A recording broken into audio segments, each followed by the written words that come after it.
ఉమ్, ఉమ్, చాలు. 24వ అధ్యాయము 2వ వచనాన్ని మనం చదువుతున్నాం. ఇక్కడ అబ్రహాము తనకు కలిగిన సమస్తమును ఏలుచుండిన తన ఇంటి పెద్ద దాసునితో, ఇక్కడ అబ్రహాము యొక్క దాసుని గురించి మనం చదువుకుంటా ఉన్నాం. మరి ఎవరు అబ్రహాము యొక్క ఇంటికి పెద్ద దాసుడు? ఏలియాసు. ఈ 24వ అధ్యాయాన్ని మొదటి వచనం నుంచి చివరి వచనం వరకు మీరు చదివితే ఎక్కడ ఏలియాజర్ అనే పేరు మనకు కనబడదు. మీరు తర్వాత గమనించండి, 24వ అధ్యాయం అంతా మనం చదివిన ఏలియాజర్ అనేటువంటి పేరు మాత్రము మనకి ఎక్కడ కూడా కనబడుతుంది. ఈ ఏలియాజర్ అనేటువంటి పేరు అంటే ప్రత్యేకంగా అబ్రహాం యొక్క దాసునికి సంబంధించి ఒకే ఒక్క చోట మనం చూస్తాం. అది 15వ అధ్యాయము 3వ వచనంలో అబ్రహాం యొక్క దాసుని పేరు ఏలియాజరు అనేటువంటి విషయాన్ని అక్కడ మాత్రమే మనము చూస్తాం. పోతే 24వ అధ్యాయంలో ఎక్కడ కూడా ఏలియాజరు పేరు మనకు చెప్పబడలేదు. మరి ఏలియాజర్ గురించి అంత ఎక్కువ వివరాలు అంటే బ్యాక్గ్రౌండ్ హిస్టరీ, ఏలియాజరు యొక్క తల్లిదండ్రులు ఎవరు, ఆయనకి వివాహం అయిందా లేదా, ఆయన భార్య పేరేంటి, ఆయనకి ఎంతమంది పిల్లలు ఉన్నారు, ఇలాంటి విషయాలు, ఆయన ఏ గోత్రానికి సంబంధించిన వాడు, ఇలాంటి విషయాలు ఎక్కడ కూడా బైబిల్లో మనకు మెన్షన్ చేయబడలేదు.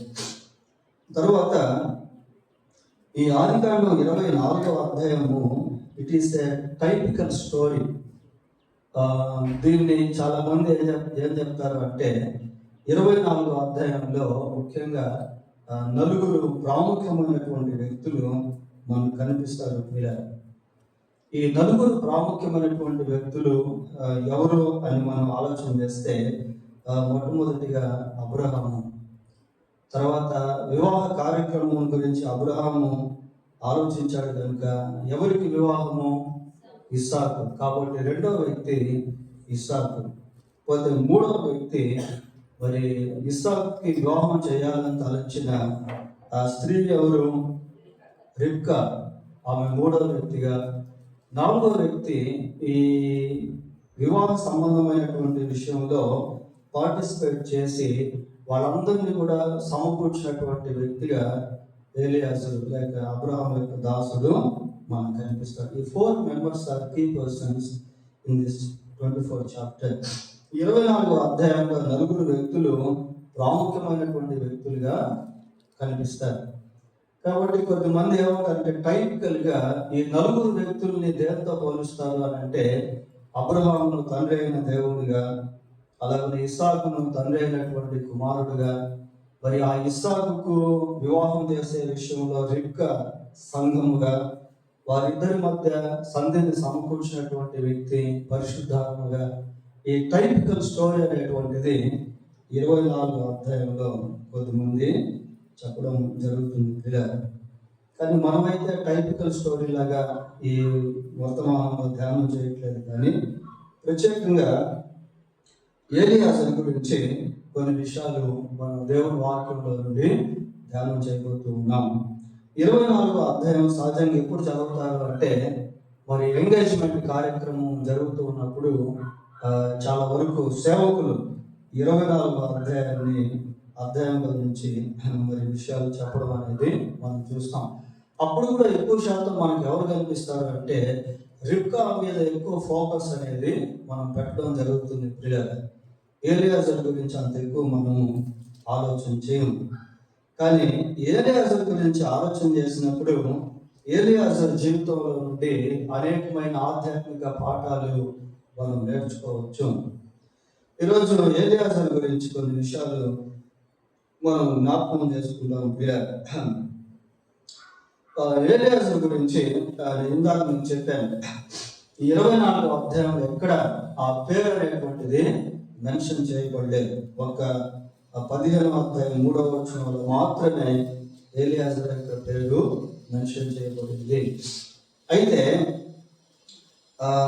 ఇక్కడ మనం 24వ అధ్యాయం 2వ వచనంలో ఏమని చూసాం ఒకసారి చదవండి మళ్ళీ.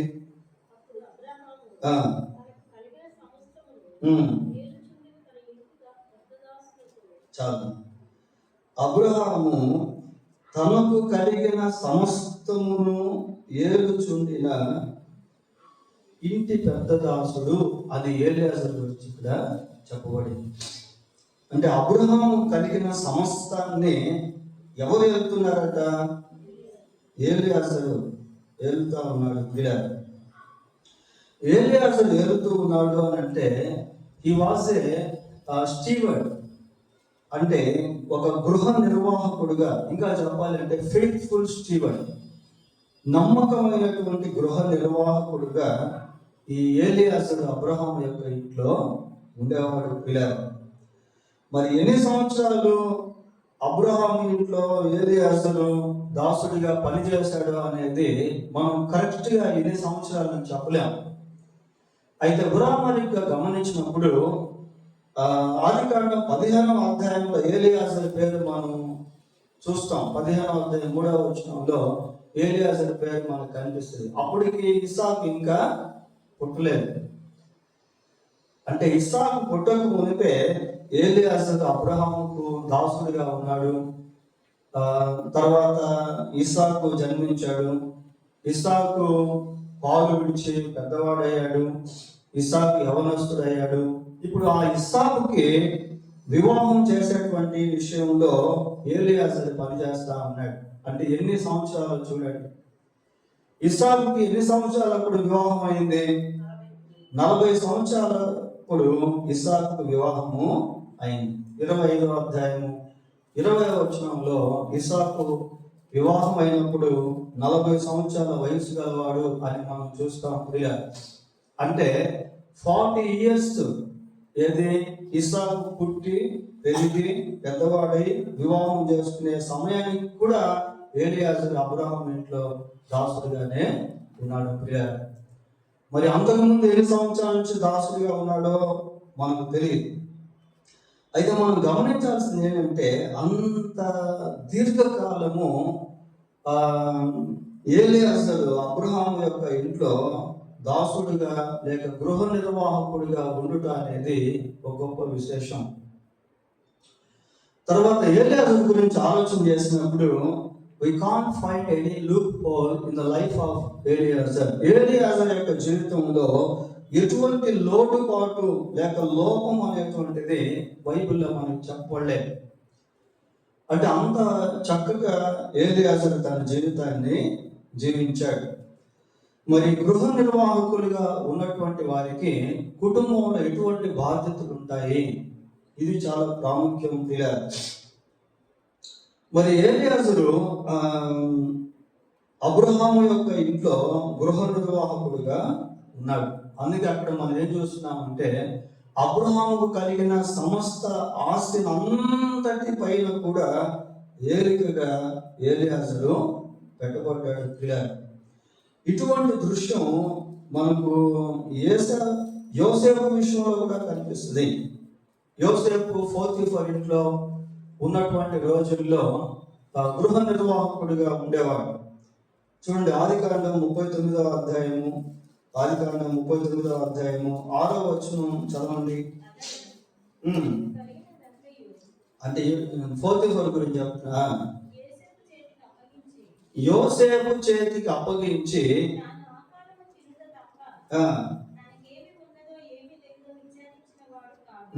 అంటే తనకున్నదంతా, అంటే పోతీఫర్ ఏదైతే కలిగి ఉన్నాడో దాని అంతటిని యోసేపు చేతికి అప్పగించాడు.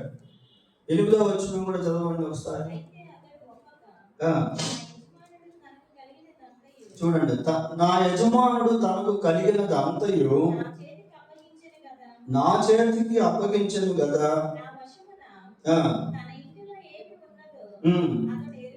చాలు. అదనమాట స్టీవర్షిప్ అంటే, గృహ నిర్వాహకత్వం అంటే ఆ విధంగా ఆ రోజుల్లో ఉండేది. అంటే వీళ్ళు గృహంలో ఏదో దాసులుగా కనిపించినప్పటికీ ఆ గృహానికి సంబంధించిన వాటన్నిటిపైన వీళ్ళు ఓవర్సీయర్స్ గా అంటే పర్యవేక్షకులుగా ఉండేవాళ్ళు. వీళ్ళ దీంట్లో మనం గమనించాల్సింది ఏంటి అంటే, చూడండి, గృహంలో సహజంగా ఏముంటుంది? ధనం ఉంటుంది. గృహంలో ఏముంటాయి? అబ్జెక్ట్స్ ఉంటాయి, వస్తువులు ఉంటాయి. గృహంలో ఇంకా ఎవరుంటారు? మనుషులు ఉంటారు. గృహానికి సంబంధించినటువంటి ప్రాపర్టీస్, గోల్డ్, ఇంకా రకరకాల వస్తువులు, ఇలాంటివన్నీ కూడా, పశు సంపద, ఇవన్నీ కూడా ఉంటాయి జనరల్గా ఆలోచన చేస్తే. అంటే వాటన్నిటి విషయంలో ఎలీయాజరు ఒక మంచి ఫెయిత్ఫుల్ స్టీవర్డ్ గా ఉన్నట్టు మనం చూస్తా ఉన్నాం. నమ్మకమైన గృహ నిర్వాహకుడిగా ఉన్నాడు. దీంట్లో మనం నేర్చుకోవాల్సినటువంటి what is the lesson that we should learn from this passage? దీంట్లో నుంచి మనం నేర్చుకోవాల్సినటువంటి విషయం ఏంటి అని అంటే, మనల్ని దేవుడు ఎక్కడైతే ఉంచాడో, ఎవరి మధ్య అయితే ఉంచాడో, ఏ పనిలో అయితే ఉంచాడో అక్కడ నమ్మకంగా ఉండటం. ప్రియులారా, ఒక కుటుంబంలో నీకు ఏ పాత్రను దేవుడు అప్పగించాడో, ఒక భార్యగా, ఒక భర్తగా, ఒక కుమారుడిగా, ఒక తల్లిగా, ఒక కోడలుగా, ఒక అత్తగా, ఒక మామగా, అంటే ఏ రోల్ అయితే, ఏ పాత్ర అయితే మనం కుటుంబాల్లో పోషిస్తూ ఉన్నామో ఆ పాత్రకు న్యాయం చేయటం, ఆ పాత్రను నమ్మకంగా నిర్వహించడం, ఇది చాలా ప్రాముఖ్యం ప్రియులారా. ఎందుకు నేటి దినాల్లో కుటుంబాలు కుప్పకూలిపోతూ ఉన్నాయి అని అంటే, ఆ కుటుంబాల్లో వారికి ఉన్నటువంటి పాత్రలు సరిగా నిర్వహించకపోవడం వల్లనే. ఎవరో ఒకరు అపనమ్మకంగా ఉన్నట్లయితే ఆ కుటుంబం కొలాప్స్ అయిపోద్ది. కాబట్టి నమ్మకంగా జీవించడం అనేటువంటిది చాలా ప్రాముఖ్యం. దేవుడు మనకు ఏ పని అయితే ఇచ్చాడో, అది చిన్న పనైనా పెద్ద పనైనా, ఆ పనిలో నమ్మకంగా జీవించడం.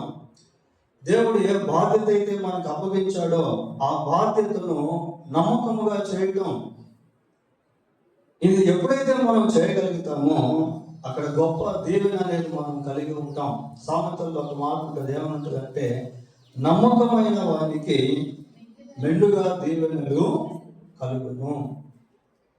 చూడండి, ఇక్కడ లాజికల్ గా మనం ఆలోచన చేస్తే అసలు ఆస్తి ఎవరిది? అబ్రహాంది. అసలు ఏలుతున్న వాడు ఎవరు? ఎలీయాజరు. చూడండి ఎట్లా ఉందో. అంటే ఆ అథారిటీ అనమాట. 44 ఇంట్లో ఆ 44 ఉన్నవన్నీ కూడా 44వే, కానీ వాటి పైన అజమాయిష్ ఎవరికి ఉంది అంటే యోసేపుకు ఉంది. అది గాడ్స్ ఎగ్జాల్టేషన్ అంటారు దాన్ని ప్రియులారా. దేవుని యొక్క హెచ్చింపు అలా ఉంటుంది. మొదటిగా ఈ ఎలీయాజరు జీవితంలో మనం నేర్చుకోవాల్సింది ఏంటి అని అంటే నమ్మకత్వము. He was a faithful steward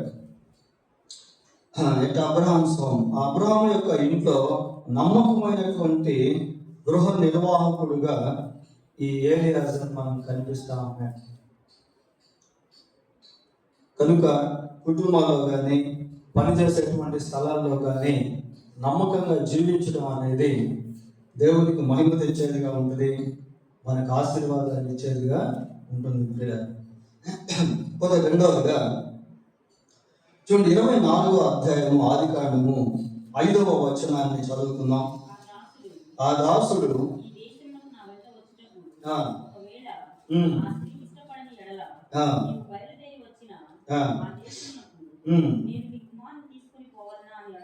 చాలు ఒక ప్రశ్న అడుగుతున్నాడు పిల్లలు. ఒకవేళ ఏమో ఇంకోసారి చదవండి.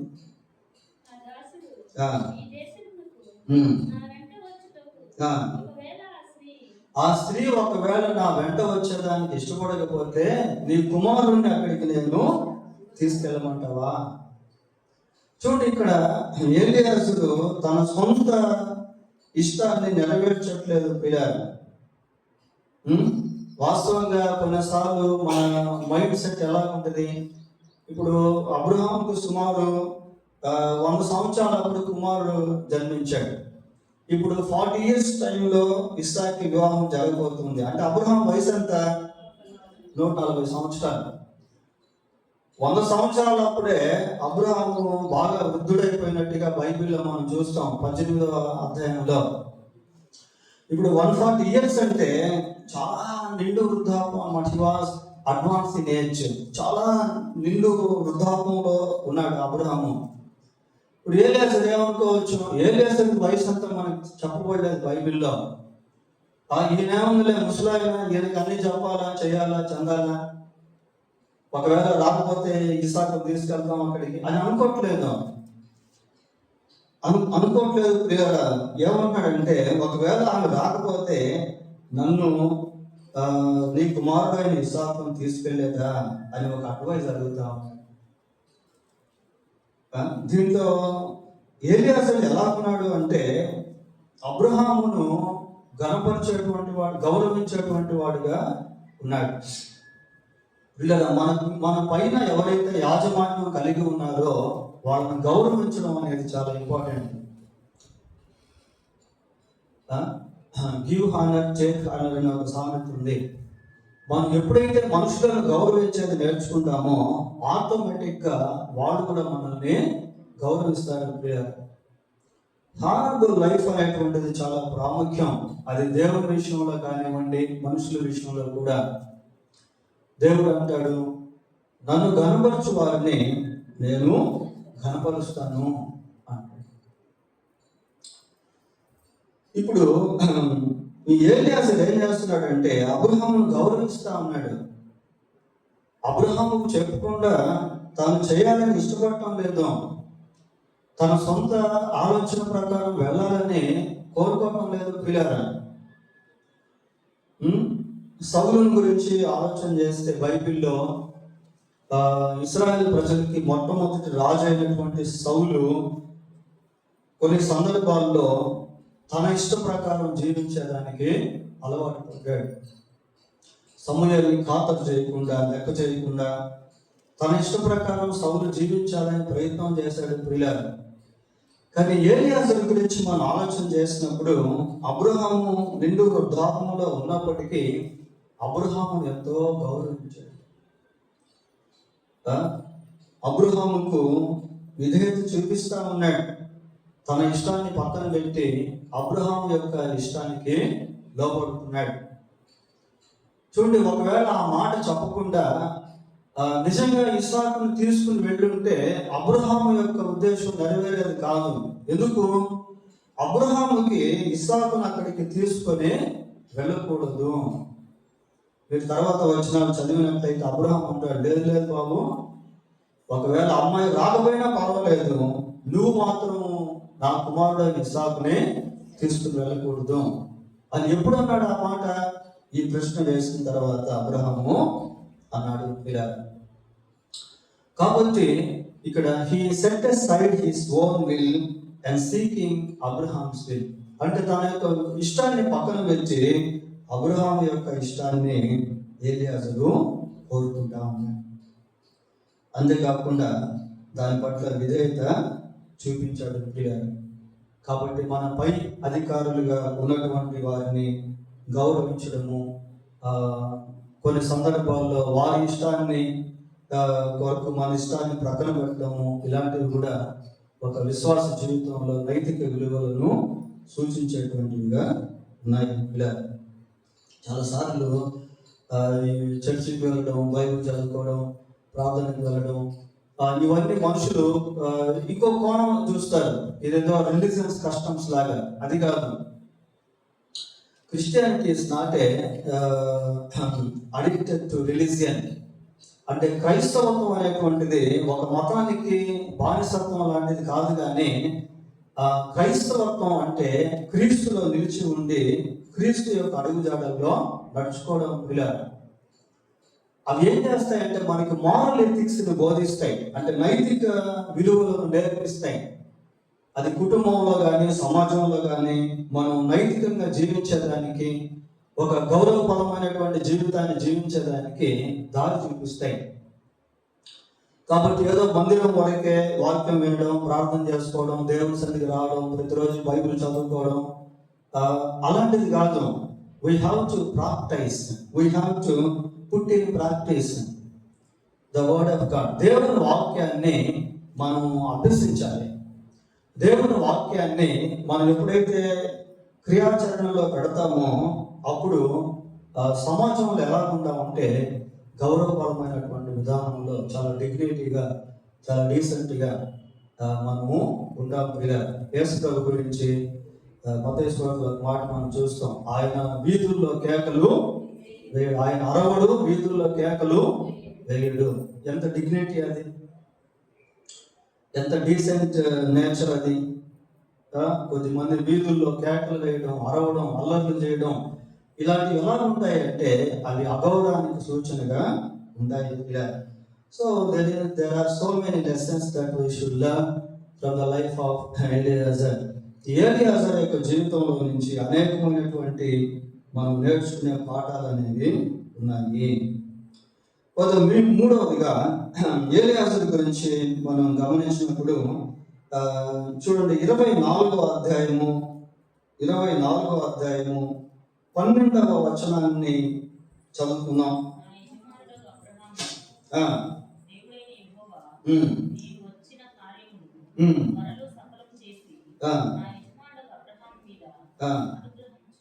చాలా ప్రార్థన చేస్తా ఉన్నాడు పిల్లలు.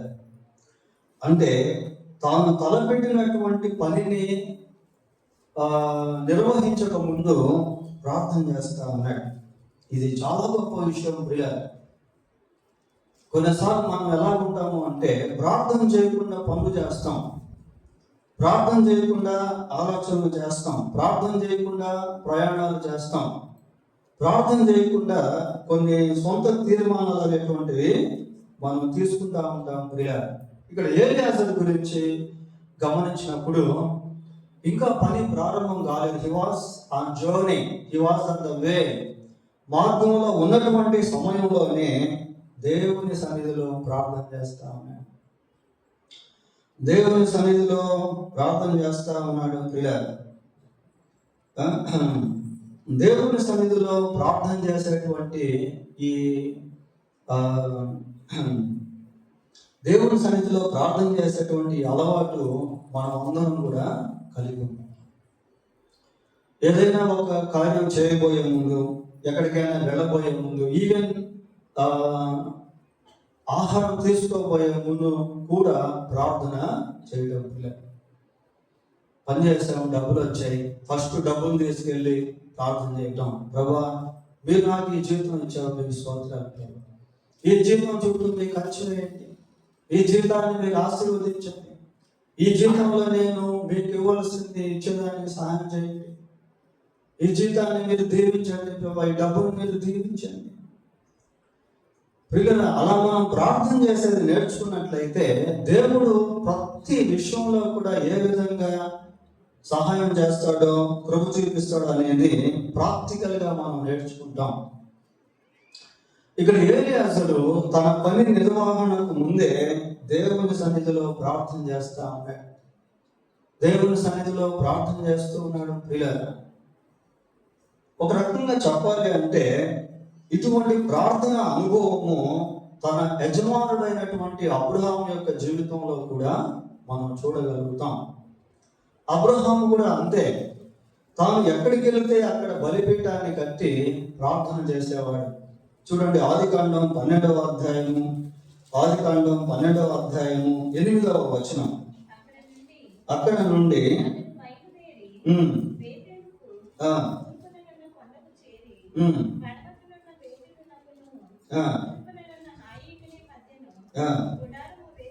వేసి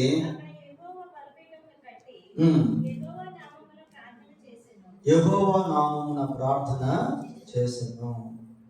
మళ్ళీ అక్కడి నుంచి ప్రయాణం చేశాడు. పిల్లలు 13వ అధ్యాయం 4వ వచనం కూడా చదవండి. ఆ 12, 13 అధ్యాయాలు మీరు చదివినట్లయితే అక్కడే అక్కడక్కడ ఈ పదాలు మనకు కనిపిస్తాయి. అంటే వేరేవారు Abraham went, he used to pray, he would pray. Abraham ఎక్కడికి వెళ్ళినా అక్కడ ప్రార్థన చేసేవాడు. పిల్లలు, ఈ ప్రార్థన అనేటువంటిది మన జీవితంలో ఒక భాగం అయిపోవాలి. మన జీవితంలో it should become a part in our life. Prayer should become a part in our life. ప్రార్థన అనేటువంటిది మన జీవితంలో ఒక భాగం అయిపోవాలి పిల్లలు. ఒక భక్తుడు ఏమన్నాడంటే, prayer is like a breath అన్నాడు. ప్రార్థన అనేటువంటిది ఊపిరితో సమానము. ఊపిరి ఆడకపోతే మనం ఎలాగైతే చనిపోతామో, ప్రార్థన చేయకపోతే ఆత్మలో మనం చనిపోయే వారంగా ఉంటాం. If we don't pray, there is no any connection with God. ప్రార్థన చేయకపోతే దేవునితో మనకు సంబంధాలు అనేటువంటివి ఏర్పడవు. ప్రార్థన చేయకపోతే దేవుని యొక్క సహాయాన్ని మనము పొందుకోలేము. ప్రార్థన చేయకపోతే దేవుని యొక్క శక్తిని మనం తాకలేము ప్రియులారా. ప్రార్థన చేయకపోతే we can't have the guidance of God. ప్రార్థన చేయకపోతే దేవుని యొక్క నడిపింపును మనం పొందుకోలేము. So prayer is most important in every part of our life.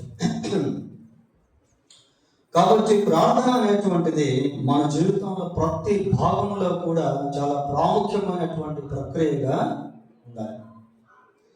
ఎలియాజర్ని మనం గమనించినప్పుడు ఇంకా కార్యంలోకి వెళ్ళలేదు. వెళ్ళక ముందే ఏం చేస్తున్నాడు అంటే అక్కడ ప్రార్థన చేస్తా ఉన్నాడు. ఎందుకు అంటే ఎలియాజర్ పైన ఒక బాధ్యత, భారమైనటువంటి బాధ్యత అనేది పెట్టబడింది ప్రియులారా. అంతే కదా, వివాహం అనేటువంటిది ఒక మనిషి జీవితంలో టర్నింగ్ పాయింట్ అన్నమాట. If you don't choose the right person, we will have lot of struggles up to the end. సరైన వ్యక్తిని ఎన్నుకోకపోతే జీవితాంతం బాధపడాల్సి వస్తుంది ప్రియులారా. ఇప్పుడు he was working as a mediator. ఇప్పుడు ఎలియాజర్ ఏం చేస్తున్నాడు అంటే ఒక మధ్యవర్తిగా పనిచేస్తా ఉన్నాడు. పెళ్లిళ్ళు పేరాయి అంటారు కదా, ఆ టైప్ అన్నమాట. చూడండి, కొన్ని కుటుంబాలకి పెళ్లిళ్ళు పేరాయిలు ఉంటారు వాళ్ళ వివాహాల వెనక.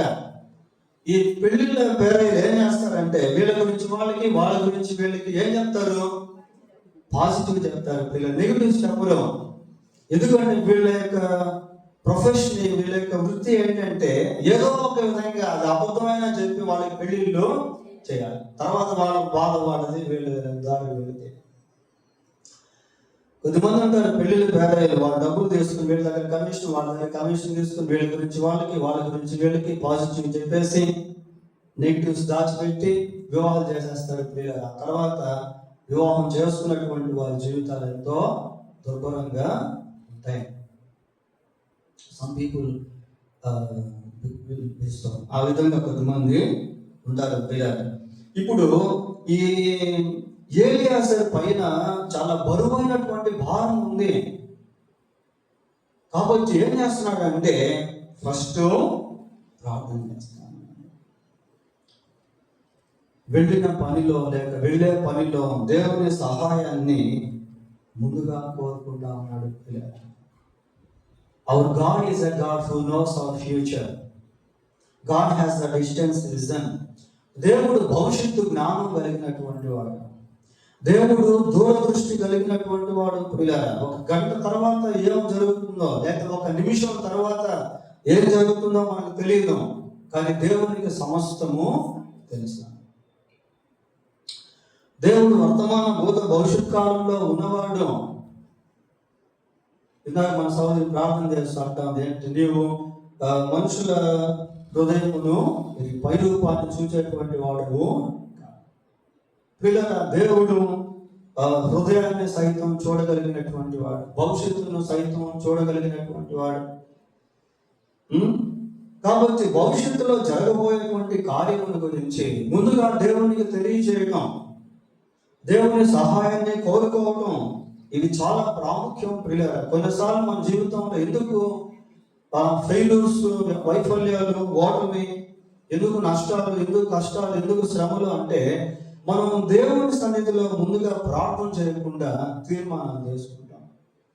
దేవుని సన్నిధిలో ప్రార్థన చేయకుండా ముందుకు వెళ్ళిపోతూ ఉంటాం. లోకం ఈరోజు ఎట్లా ఉందంటే చాలా తొందర చేసేదిగా ఉంది, ఫాస్ట్ ఫార్వర్డ్. కొంచెం ఆగి ప్రార్థన చేసుకునే దానికి కూడా సమయం తీసుకున్నటువంటి విధంగా లోకం మనిషిని తరుగుతూ ఉంది. పిల్లలు ఎక్కడ చూసినా హడావిడి. అంతకు ముందు రోజుల్లో హైదరాబాద్లో మెట్రో ట్రైన్ ఎక్కినప్పుడు చాలా ప్రశాంతంగా ఉండేది. స్టార్టింగ్ పాయింట్లో మనం ట్రైన్ ఎక్కామనుకోండి, హ్యాపీగా సీట్లు దొరుకుతాయి, చాలా ప్రశాంతంగా. ఇప్పుడు అట్లా లేదు. మన ఈ మధ్య మెట్రో ట్రైన్కి వెళ్తే మెట్రో ట్రైన్ ఎలా ఉంది అంటే దాంట్లో కూడా మనుషులు ఫ్లోట్ ఎక్కువైపోయి దిగి ఎక్కుతా ఉన్నారు. ఆర్టీసీ బస్సులో, ప్రైవేట్ సిటీ బస్సులో దిగేసి ఎక్కినాక, లేకపోతే వాళ్ళు కిందకి దిగినాక ఎక్కడ ఆ టైపులో ప్యాసింజర్స్ అంత ఎక్కువ ఉన్నారు పిల్లలు. అటువంటి ఫాస్ట్ ఫార్వర్డ్ డేస్ లో మనం జీవిస్తూ ఉంటాం. అన్ని వైపుల తొందరలు మనల్ని తరుగుతూ ఉన్నాయి. ఇటువంటి తొందరపాటు దినాల్లో కొన్నిసార్లు మనం fail to take a rapid decision. We don't know what to do. ఏం చేయాలో తెలియదు, వెంటనే తీర్మానాలు మనం చేసుకోలేం. అయినప్పటికీ కూడా కొంచెం దేవుని సన్నిధిలో ప్రార్థన చేసుకోవడం, కొంచెం దేవుని సన్నిధిలో ఆగి ఆలోచించడం. We have to set A particular time for prayer before doing anything. ఏదైనా చేయబోయే ముందు దేవుని సన్నిధిలో కొద్దిసేపు కూర్చొని ప్రార్థన చేసుకోవడం, ఇది చాలా ఇంపార్టెంట్. పిల్లలు ఇక్కడ ఏలియాజరును మనం గమనిస్తున్నప్పుడు ఏలియాజరు ఏం చేస్తున్నాడంటే 24వ అధ్యాయం 12వ వచనంలో మరి ప్రార్థన చేస్తా ఉన్నాడు. ఎంత మంచి అలవాటు ప్రార్థన చేసుకోవడం, దేవునితో మాట్లాడటం, దేవుని సహాయాన్ని కోరుకోవడం, దేవునికి పని అప్పగించడం. సామెతల గ్రంథం 16వ అధ్యాయం 3వ వచనం చదవండి. నీ పనుల భారము యెహోవా మీద ఉంచుము, అప్పుడు నీ ఉద్దేశములు సఫలమగును. చూడండి ఎటువంటి మాట అది. నీ పనుల భారము యెహోవా మీద ఉంచుము, అప్పుడు నీ ఉద్దేశములు సఫలమగును. ఎగ్జాక్ట్గా, కరెక్ట్గా, ఖచ్చితంగా ఈ వచనం ఏలియాజరు విషయంలో మనం చూడగలుగుతాం. ఆయన కార్యాన్ని దేవుడు ఏ విధంగా సఫలపరిచాడో, ఆయన భారాన్ని ఎక్కడ ఏ విధంగా దేవునికి అప్పగించాడో, ఇది ఆ 24 చాప్టర్లో మనము చూస్తాం. సరిపోతే 4వదిగా ఇంకా ఏలియాజరు ఏం చేస్తున్నాడంటే చూడండి, 24వ అధ్యాయము, అదే ఆదికాండం 24వ అధ్యాయము 13-14 వచనాలు చదవండి.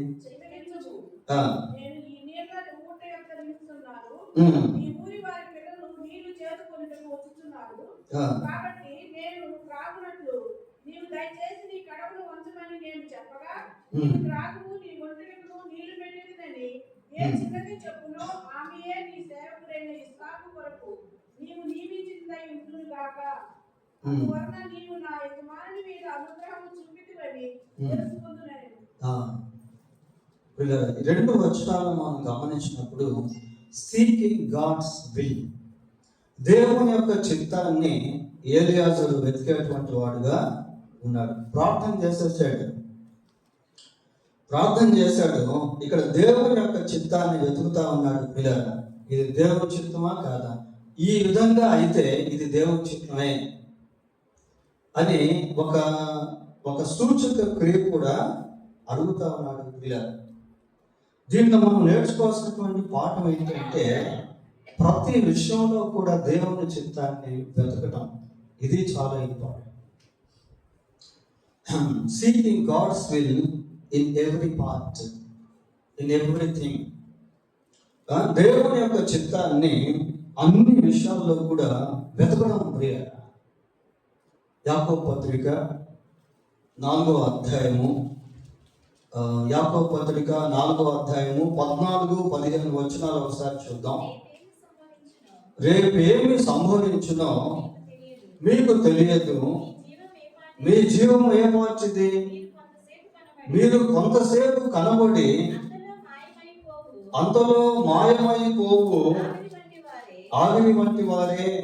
కనుక ప్రభు చిత్తమైతే చూడండి ఏముంది, ప్రభువు చిత్తమైతే ఆ, మనము బ్రతికి ఉండి మనము బ్రతికి ఉండి ఇది అది ఇది అది చేద్దామని చేద్దామని చెప్పుకొనవలెను. చెప్పుకోండి. ప్రభువు చిత్తం అయితే కొన్నిసార్లు కొద్ది మందికి ఇది ఎలా ఉంటదంటే హాస్యాస్పదంగా ఉంటది. ఇప్పుడు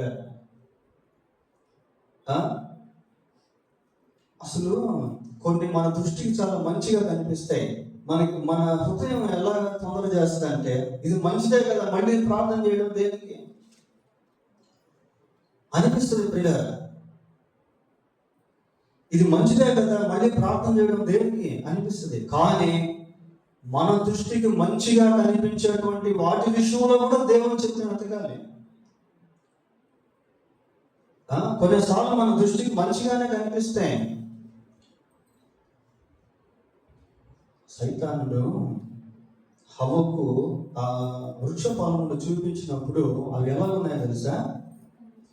మంచిగా కనిపించాయి. వాస్తవానికి అవి మంచివి కాదు, ఎందుకంటే దాంట్లో రిస్ట్రిక్షన్ ఉంది. దాంట్లో రిస్ట్రిక్షన్ ఉంది పిల్లరా. ఇది ఫోర్బిడెన్ ఫ్రూట్, అది అంటే నిషేధింపబడినటువంటి వృక్ష ఫలాలు అవి. కానీ హవ్వను అపవాది ప్రేరేపించిన తర్వాత అవి చూపునకు రమ్యమైనది గాను ఆహారమునకు మంచిదిగా కనిపించింది. ఫస్ట్ చూసిన దానికి రెండోసారి చూసిన దానికి తేడా వ్యత్యాసం ఉంది ప్రియులారా. ఫస్ట్ ఎన్నోసార్లు చూశారు ఆ వృక్ష ఫలాలు వాళ్ళు, కానీ అప్పుడు వాళ్ళు ఆకర్షించబడలేదు.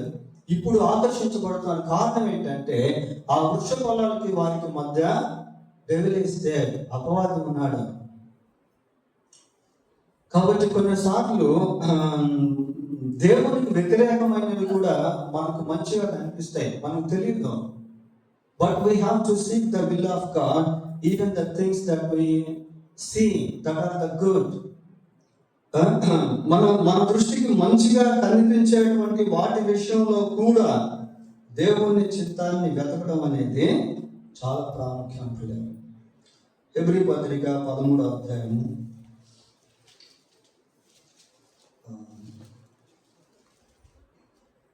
హెబ్రీ పత్రిక 13వ అధ్యాయం 21వ వచనం చదవండి.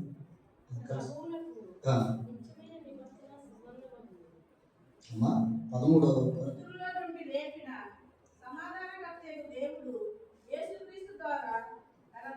ఒక నిమిషం, అది కాదు 21 చదవండి. 21 ప్రతి మంచి విషయంలోనూ తన చిత్త ప్రకారం చేయుటకు మిమ్మును సిద్ధపరచును గాక. అందరూ చూడండి ఆ మాట. హెబ్రీ పత్రిక 13వ అధ్యాయం 21వ వచనంలో ఆ మధ్య భాగంలో నుంచి మనకు కనిపిస్తా ఉంది. ప్రతి మంచి విషయంలోనూ తన చిత్త ప్రకారము చేయుటకు మిమ్మును సిద్ధపరచును గాక. ప్రతి మంచి విషయంలో కూడా తన చిత్త ప్రకారం చేయటం, ప్రతి మంచి విషయంలో కూడా తన చిత్త ప్రకారం చేయటం ప్రియులారా మంచిదే కదా విషయము. అయినా ఏంటి అంటే దాంట్లో కూడా దేవుని చిత్తం అనేది వెతకాలి. అప్పుడు ఎలా ఉంటుంది అంటే ఒకవేళ దాంట్లో కీడు ఉంటే అది మేలుగా మారుతుంది పిల్లలు. అది ఎక్కడైనా అపాయం ఉంటే దాంట్లో దేవుడు తప్పిస్తాడు. దాంట్లో ఏదైనా నష్టం అనేది ఉంటే దేవుడు దాన్ని రానికుండా చేస్తాడు. ఎందుకంటే మనం దేవుని చిత్తం వెతుకుతున్నాం కదా. దేవుని చిత్తం వెతుకుతూ ఉన్నప్పుడు దేవుడు ఏం చేస్తాడు అంటే ఆయన చేయాల్సింది ఆయన చేస్తాడు.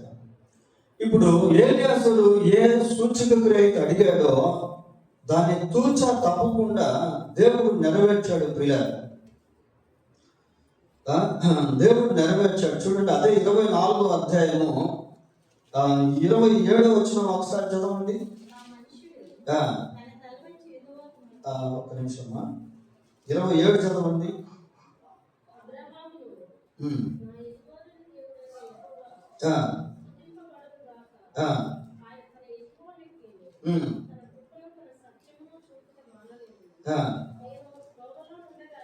చూడండి, నేను త్రోవలో ఉండగానే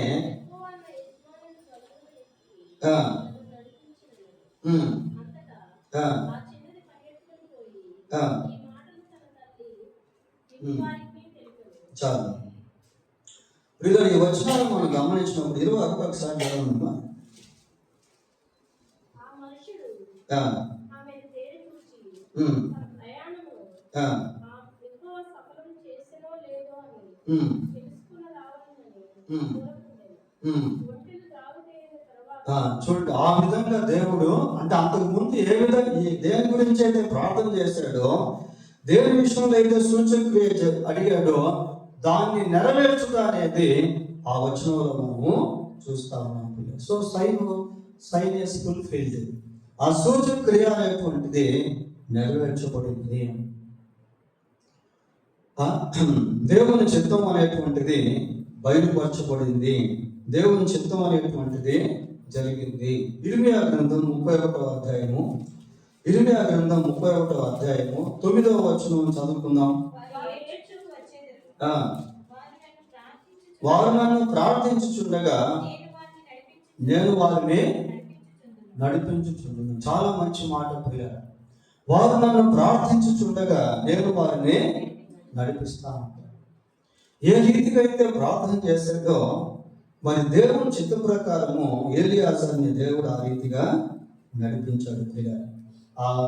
ఆ నడిపించే విధానం గురించి ఏలియాజరు చక్కటి సాక్ష్యం పంచుకున్నాడు. అది చూద్దాం. ఏ విధంగా దేవుడు నడిపించాడంటే చూడండి, 26, 27 వచనాలు చదవండి. ఆ మనుషుడు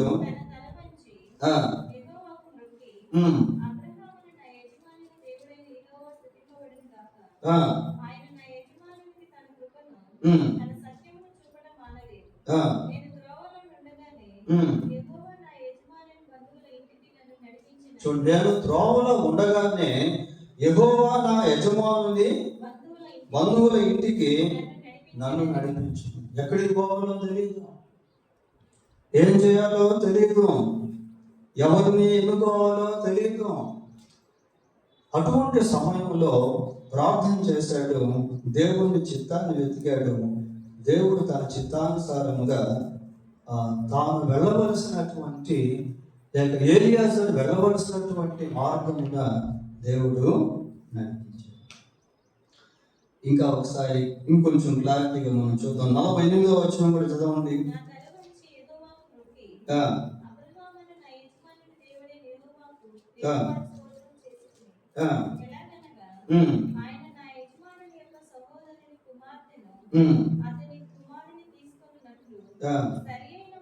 సరైన మార్గమందు నన్ను నడిపించు. సరైన మార్గంలో నడిపించాడు. ఇటు అటు వెళ్ళిపోకుండా, వెళ్ళాలని స్థలానికి వెళ్ళకుండా, చేయాల్సిన పనులు చేయకుండా ఉండాల్సిన పనులు చేసే విధంగా కాకుండా సరైన మార్గంలో నడిపించాడు. ఎంత మంచివాడు దేవుడు ప్రియులారా. వారు నన్ను ప్రార్థన చేయించుండగా నేను వారిని నడిపిస్తాను. ప్రాక్టికల్గా ఏలియాజరు ఈ వచనాన్ని అనుభవించాడు అని మనము చెప్పుకోవచ్చు. మన జీవితంలో కూడా మనం ఈ మెట్టు కలిగి ఉంటే, ఏ మెట్టు అంటే ప్రార్థన మెట్టు, లేక ప్రార్థన అలవాటు కలిగి దేవుడి చిత్తాన్ని వెతికేటువంటి వారంగా ఉంటే దేవుడు తప్పకుండా మన జీవితంలో కూడా కార్యం చేస్తాడు.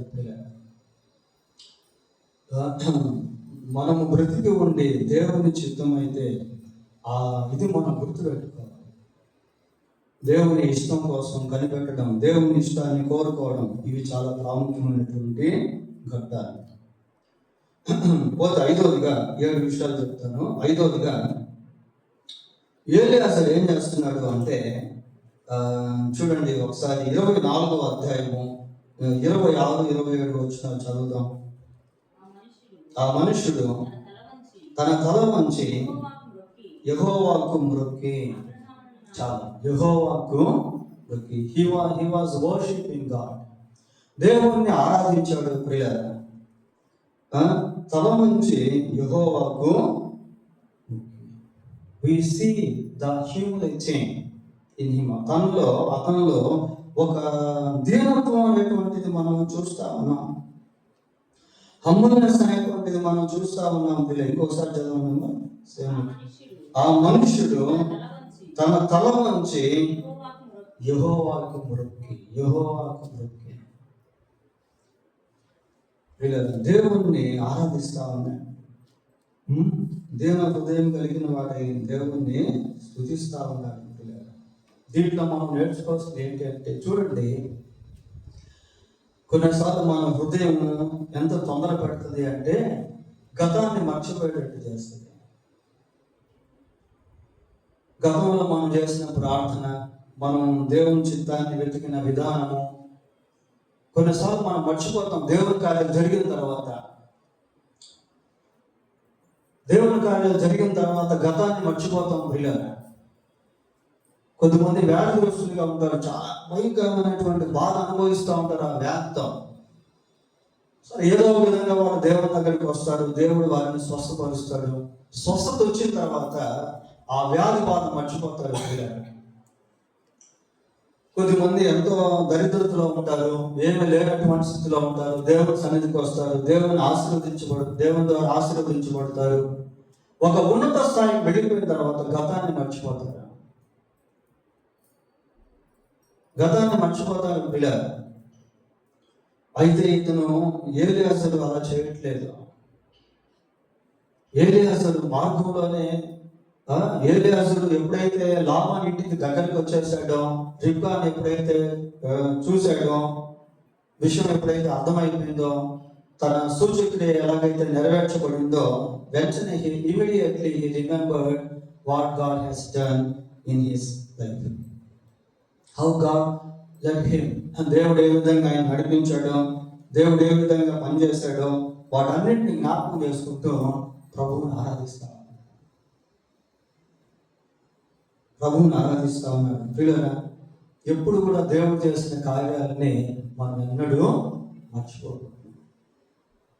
గతాన్ని ఎప్పుడు మర్చిపోకూడదు. గతంలో మనం పడిన బాధ, మనం పొందినటువంటి వేదన, ఆకలి, దాహము, we should never forget the past, even though we are blessed by God abundantly. దేవుని ద్వారా ఒకవేళ మనం సమృద్ధిగా ఆశీర్వదించబడినప్పటికీ గతాన్ని ఎప్పుడు మర్చిపోకూడదు. ప్రియులారా, గతాన్ని ఎప్పుడు మర్చిపోకూడదు. ఒకప్పుడు నా స్థితి ఇలా ఉండేది, దేవుడు నన్ను ఈ విధంగా చేశాడు. ఒకప్పుడు నేను గుడ్డివాడును, ఇప్పుడు నేను చూస్తా ఉన్నాను. గుడ్డివాని సాక్ష్యం అంటే. ఒకప్పుడు నేను అంధుడను, ఇప్పుడు చూస్తా ఉన్నాను. అంధత్వాన్ని మర్చిపోవట్లేదు. ప్రియులారా, దావీదు అంటున్నాడు, గొర్రెల కాపరిగా ఉన్న నన్ను, పశువుల సాల్లో ఉన్న నన్ను తీసుకొచ్చి సింహాసనం మీద, he did not forget his past. గతాన్ని దావీదు మర్చిపోవట్లేదు. పిల్లలు, దేవుడు ఏ స్థితిలో ఉంచినా, ఎంత ఉన్నత స్థితిలోనికి తీసుకెళ్ళినా గతాన్ని మనం ఎప్పుడు మర్చిపోకూడదు. ఇక్కడ ఎలియాజరు గురించి ఆలోచన చేసినప్పుడు, he is worshiping God with humble heart. దీన హృదయంతో దేవుణ్ణి ఆరాధిస్తా ఉన్నాడు. పోతే ఆరోదిగా అక్కడ మనం గమనించినప్పుడు 24వ అధ్యాయంలో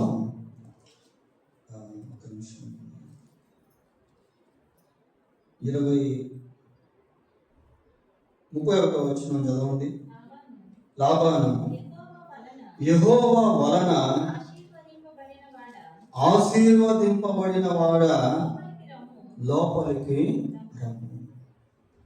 లాబాను ఎలియాజరును చూసి ఒక ఆశీర్వచనం పలుకుతా ఉన్నాడు.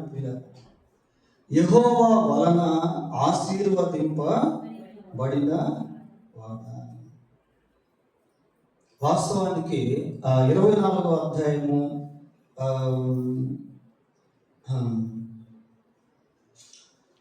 మొదటి వచనం ఒకసారి చదవండి. అబ్రహాము అన్ని విషయముల్లో యెహోవా అబ్రహామును ఆశీర్వదించు. ఒకవేళ అబ్రహాము వస్తే, అబ్రహామే లాబాను దగ్గరికి వచ్చాడు అనుకోండి, లాబాను మాట అంటే ఏ మాట? యెహోవా వలన ఆశీర్వదింపబడిన వాడంటే కరెక్ట్గా సూట్ అవుతుంది.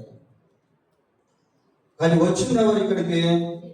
ఎలియాజరు. పిల్లరా, ఇంకొక కోణంలో చెప్పాలి అంటే ఆ అబ్రహాం యొక్క బ్లెస్సింగ్స్, ఆశీర్వాదాలు ఎలియాజరు కూడా అనుభవిస్తా ఉన్నాడు. అసలు ఇంకా కరెక్ట్గా చెప్పాలంటే అసలు ఆశీర్వాదం అంటే ఏమనుకుంటున్నాం? మన డబ్బు ఉంటే, బంగ్లాలు ఉంటే, కార్లు ఉంటే, అంతస్తులు ఉంటే ఆశీర్వాదాలు అనుకోవాల్సిన కాదు పిల్లల. బ్లెస్సింగ్స్ అవి కూడా కాదనట్లేదు. బైబిల్లో ఒక మాట, యెహోవా తమకు దేవుడుగా గల జనులు ధన్యులు. ధన్యులు అనేటువంటి పదాన్ని ఇంగ్లీష్లో బ్లెస్సెడ్ అంటారు మామూలుగా. Blessed are the pure in heart, they shall see the God. హృదయ శుద్ధి గల వారు ధన్యులు, వారు దేవుని చూచెదరు. అసలు దేవుని కలిగి ఉండడమే ఆశీర్వాదం పిల్లల. దేవుని సన్నిధిని కలిగి ఉండడమే ఒక ఆశీర్వాదం. దేవునితో సంభాషించడం ఒక ఆశీర్వాదం, ఒక ఆధిక్యత. దేవుని పక్షమందు ప్రయాణం చేయడం, దేవుని పక్షమందు పని చేయడం, దేవుని కొరకు జీవించడం, ఇవన్నీ కూడా ఆశీర్వాదాలు. People will recognise our status. వీళ్ళ మన యొక్క స్థాయిని ప్రజలు గుర్తించేటువంటి వాడుగా ఉంటారు. ఎప్పుడు అంటే దేవుడు మన జీవితంలో కార్యం చేసినప్పుడు. దేవుడు మన జీవితంలో చేసే కార్యాన్ని బట్టి మనకు గుర్తింపు అనేది కలుగుతుంది. దాన్ని మనం గుర్తుపెట్టుకోవాలి. దేవుడు మన జీవితంలో చేసేటువంటి కార్యాలు మనకంటూ ఒక గుర్తింపును తీసుకుని వస్తాయి పిల్లల. మోషే ఐగుప్తును వదిలి వెళ్ళిపోయాడు. వివాహం చేసుకున్నాడు. మామ మందను మేపుతా ఉన్నాడు. కుటుంబ జీవితాన్ని కలిగి జీవిస్తూ ఉన్నాడు. మళ్ళీ ఐగుప్తుకు తిరిగి వెళ్ళాడు. ఎన్ని సంవత్సరాల తర్వాత? 40 సంవత్సరాల తర్వాత. ఈ 40 సంవత్సరాల తర్వాత మోషే ఐగుప్తుకి వెళ్తే మోషే ఎవరో కూడా ఎవరికి తెలియదు. అట్లాంటి స్థితి అన్నమాట. ఇప్పుడు ఎందుకు అనాస్కూల్లో 10 సంవత్సరాల వరకు మీరు రండి, అంత గుర్తింపు ఉండదు. ఇప్పుడున్నంత గుర్తింపు మారిపోయింటాయి పరిస్థితులు, మనుషులు, స్థలాలన్నీ. 40 సంవత్సరాల తర్వాత మోషే ఐగుప్తుకి వెళ్తే మనుషులంతా ఫస్ట్ మోషేని లెక్క చేయలేదు పిల్లరా. దేవుడు ఎప్పుడైతే ఒక్కొక్కటిగా మోషే ద్వారా కార్యాలు చేస్తూ వచ్చాడో ఐగుప్తు మొత్తం వెలిసిపోయింది మోషే ఎవరు అనేది. చూడండి ఒకసారి ఆదికాండము 11వ అధ్యాయము, ఆదికాండం 11వ అధ్యాయం 3వ వచనం చదవండి. 11:3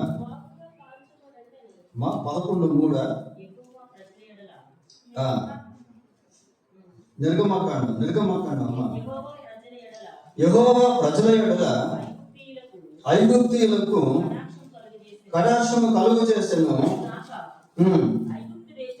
ఐగుప్తు దేశంలో మోషే అను మనుష్యుడు ఫరో సేవకుల దృష్టికి, ప్రజల దృష్టికి మిక్కిలి గొప్పవాడు.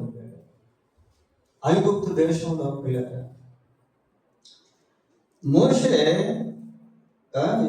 ఏమన్నా మోషే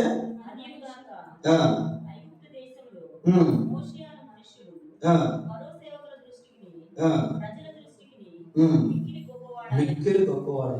ఫరో సేవకులు, ప్రజలు, ఈవెన్ ఫరో అందరి దృష్టిలో కూడా ఐగుప్తు దేశం అంతా మోషే గొప్పవాడైపోయాడు. మామూలు గొప్పవాడయ్యాడా? అక్కడ ఏమని చదువుతున్నాము? మిక్కిలి గొప్పవాడైపోయాడట ప్రియ. అటువంటి గుర్తింపు ఎలా వచ్చింది అంటే దేవుడు మోషే ద్వారా చేసినటువంటి కార్యాలు అలాంటివి. ఐగుప్తులో వచ్చినటువంటి తెగుళ్ళు ఐగుప్తీయులను తగ్గించాయి, మోషేని హెచ్చించాయి ప్రియులారా. మోషే ఎవరో మనుషులకు తెలిసేది కాదు. కానీ ఎప్పుడైతే దేవుడు మోషే ద్వారా పనిచేస్తూ వచ్చాడో మోషేకు ఐగుప్తు దేశంలో ఒక గొప్ప రికగ్నైజేషన్ అనేది వచ్చేసింది. దేవుడు మనలో, మన ద్వారా ఎప్పుడైతే పని చేయడం ప్రారంభిస్తాడో, ఎప్పుడైతే మాట్లాడడం ప్రారంభిస్తాడో, ఎప్పుడైతే ఇతరులకు విడుదల ఇవ్వడం ప్రారంభిస్తాడో, ఎప్పుడైతే ఇతరులను దర్శించడం ప్రారంభిస్తాడో మనకంటూ ఒక గుర్తింపు అనేది వస్తుంది పిల్లలు. దానికోసం దేవుని అడగాలి. దేనికోసం అంటే మన గుర్తింపు కోసం కాదు, మనలో మన ద్వారా దేవుడు కార్యాలు చేయాలి. whenever we have a recognition that what we are, then we can show who is God. ఎప్పుడైతే మన జీవితంలో ఒక గుర్తింపు అనేటువంటిది మనం కలిగి ఉంటామో అప్పుడు మనం ప్రజలకి దేవుడు ఎవరు అనేది చూపించగలుగుతాం. దేవుడు ఎవరు అనేటువంటిది మనం చూపించగలుగుతాము ప్రియులారా. ఆదికాండం 41వ అధ్యాయము 37వ వచనం 38వ వచనం చదవండి. ఆ మాట ఫరో దృష్టికి అతని సమస్త సేవకుల దృష్టికి చూచి ఇతని వలె దేవుని ఆత్మగల మనుషుని కనుగొనగలమా అని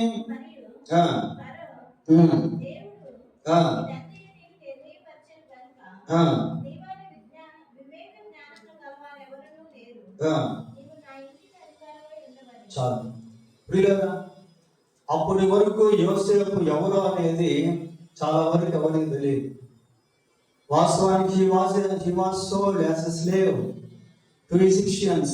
ఐగుప్తీయులకు ఒక బానిసగా అమ్మబడినటువంటి వ్యక్తి, ఏదో కొద్ది రోజులు పోతీఫర్ ఇంట్లో ఉన్నటువంటి వ్యక్తి, ఆ తర్వాత తీసుకెళ్లి చెరసాలలో వేయబడినటువంటి వ్యక్తి ఇప్పుడు ప్రజల మధ్యకు తీసుకొని రాబడుతా ఉన్నాడు. ఇప్పుడు ఫరో సామ్రాజ్యంలోనికి తీసుకొని రాబడుతా ఉన్నాడు. ఫరో సేవకులు సైతము యోసేపును బల అనిపించుకునేటువంటి విధానంలోనికి దేవుడు తీసుకొచ్చాడు. ఇప్పుడు ఐగుప్తు దేశం అంతా కూడా యోసేపు ఎవరో తెలుసు ప్రియులారా. నాట్ ఓన్లీ ఇన్ ఈజిప్ట్, ఐగుప్తు దేశం మాత్రమే కాదు, చుట్టుపక్కల ఉన్నటువంటి దేశాలు కూడా యోసేపు ఎవరు అనేది గుర్తించారు. కరువు వచ్చినప్పుడు 7 సంవత్సరాలు కరువు వచ్చినప్పుడు చుట్టుపక్కల ఎక్కడ ఆహారం లేదు. అప్పుడు అనేక ప్రాంతాల నుంచి యోసేపు దగ్గరికి ప్రజలు గుంపులుగా రావడం జరిగింది. ఎటువంటి రికగ్నైజేషన్ అండి! అంత గొప్ప గుర్తింపు ఎలా వచ్చింది అంటే దేవుడు ఇచ్చిన జ్ఞానాన్ని బట్టి, దేవుడు వాడుకున్న విధానాన్ని బట్టి, దేవుడు అతన్ని హెచ్చించినటువంటి విధానాన్ని బట్టి ప్రియులారా, యెహోవా చేత ఆశీర్వదింపబడిన వాడు. పదం చూడండి ఎలా ఉన్నా.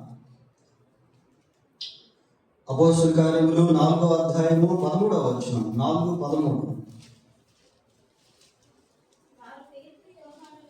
వారు పేతురు యోహానుల ధైర్యమును చూచినప్పుడు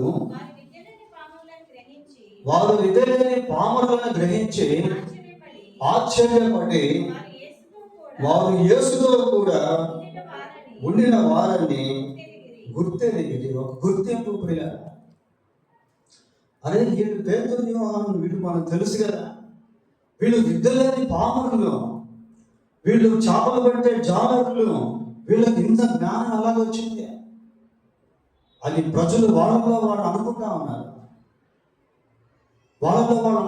ప్రియులారా, మన జీవితాన్ని గమనిస్తున్నటువంటి వాళ్ళు మనలో జరిగేటువంటి మార్పులను కూడా గుర్తిస్తాను. నువ్వు ఈ రోజు ఎలాగున్నావో రేపు ఎలాగుంటావో, లేక నిన్న ఎలాగున్నావో ఈ రోజు ఎలాగున్నావో ప్రజలు చూస్తా ఉన్నారు ప్రియులారా.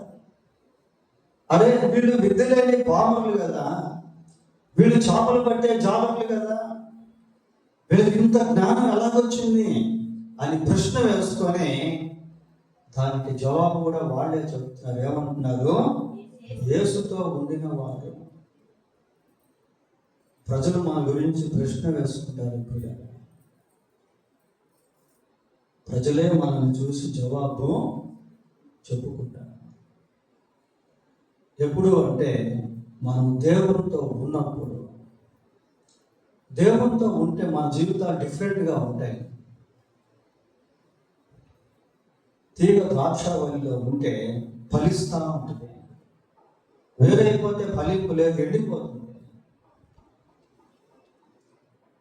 దేవునితో ఉంటేనే మనకు విలువ. దేవునితో ఉంటేనే సైతాన్ నేను తాకలేడు.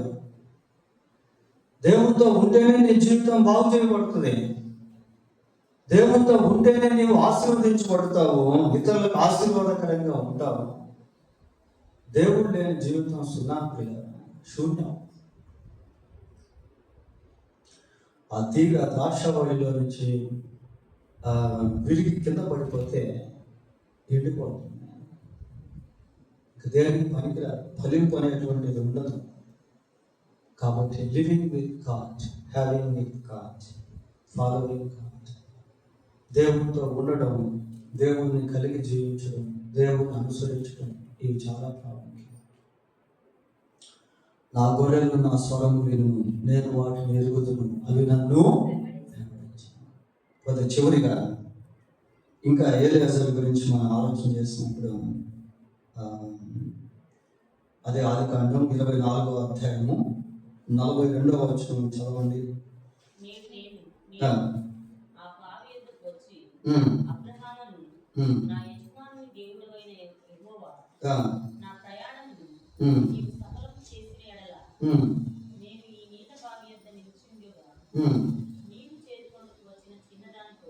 చాలు.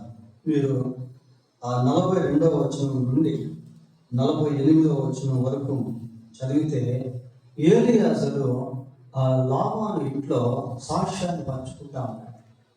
తాను ఏ విధంగా ప్రయాణంలో ప్రార్థన చేశాడో, దేవుడు తనను ఏ విధంగా నడిపించాడో, దేవుడు ఏ విధంగా ఆ సూచక క్రియను నెరవేర్చాడో, దాన్ని బట్టి ఏ విధంగా ఎలీయెజరు రిబ్కాను గుర్తించాడో, ఇవన్నీ కూడా ఆ 42వ వచనం నుండి 48వ వచనం వరకు సాక్ష్యం చెప్తాడు. తర్వాత చదువు.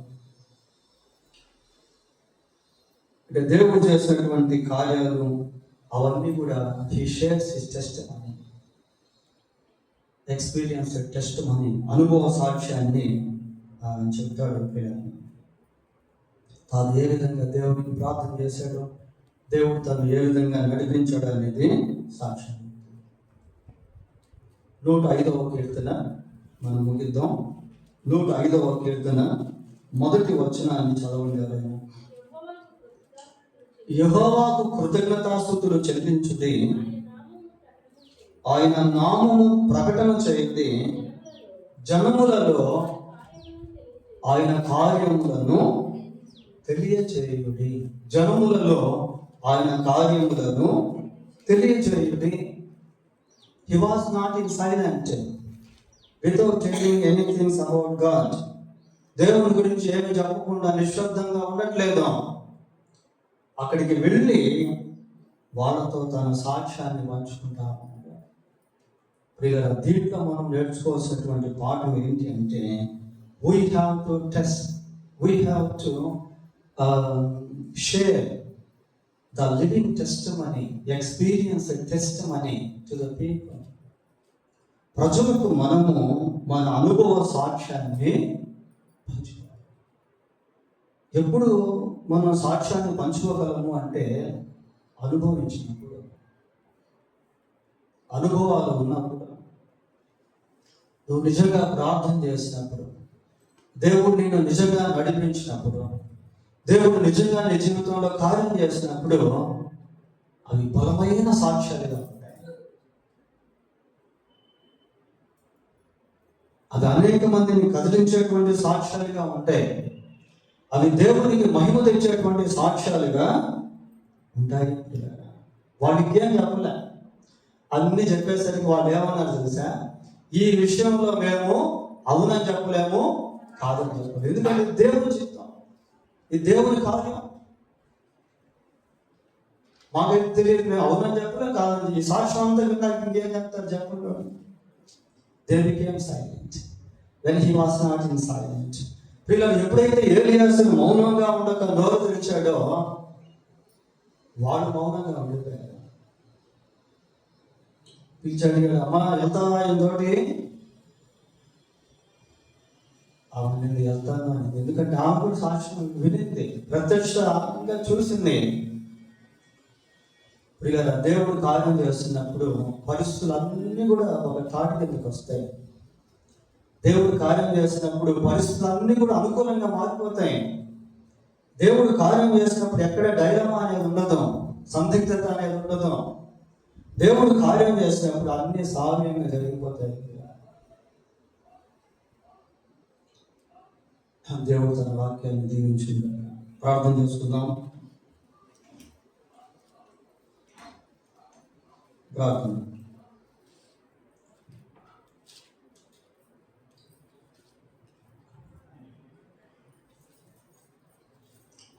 పరిశుద్ధుడైన మా దేవా, మీకు వందనాలు స్తోత్రాలు చెల్లిస్తున్నాను. నేను ఎలియాజరు గురించి 7 విషయాలు నేను ధ్యానం చేస్తాను.